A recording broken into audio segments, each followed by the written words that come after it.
একজন গরিব জুম চাষি তুইমরু এখন বাগান চাষ করে লাখপতি হয়েছে। বান্দরবান জেলায় তিনি এখন বেশ পরিচিত মানুষ। 2005 সালে আমি রেড লেডি চাষ করি, ওয়ার্ল্ড ভিশন বিএডিসি বুদ্ধি পরামর্শ নিয়ে।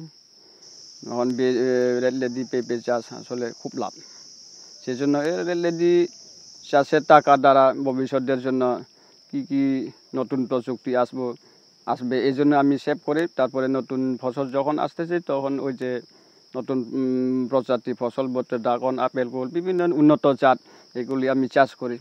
এই চাষের মাধ্যমে আরও ওই বাগান বড় করতেছি আমি।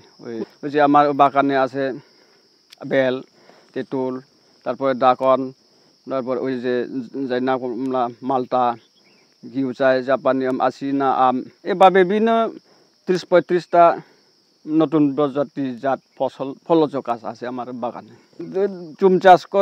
চুম চাষের যে ওই বাগান চাষটা অনেক লাভ, নিজে পরিবারও ভালোভাবে চালাইতে পারে, তারপরে ছেলে মেয়েদেরকে পড়াইতে পারে।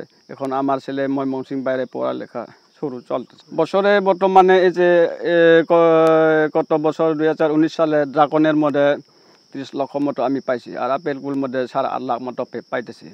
আমি এই ফসলগুলো ভালোভাবে যত্ন করতে পারলে আরও তো অনেক কিছু লাভ পাবে বলে আমি আশা করি।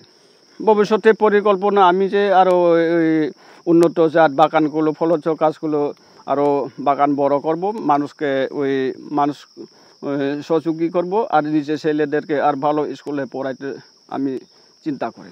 এরা অনেক দূর দূরান্তর থেকে এসে, যেমন রিংটুইপাড়া, তারপর বোকালেক থেকে, এই বিভিন্ন গ্রাম থেকে এরা আমার ওই ফল সংগ্রহ খামার বাড়ি প্রশিক্ষণ কেন্দ্র, এখানে আমি তাদেরকে প্রশিক্ষণ বুদ্ধি পরামর্শ দিতেছি আজকে।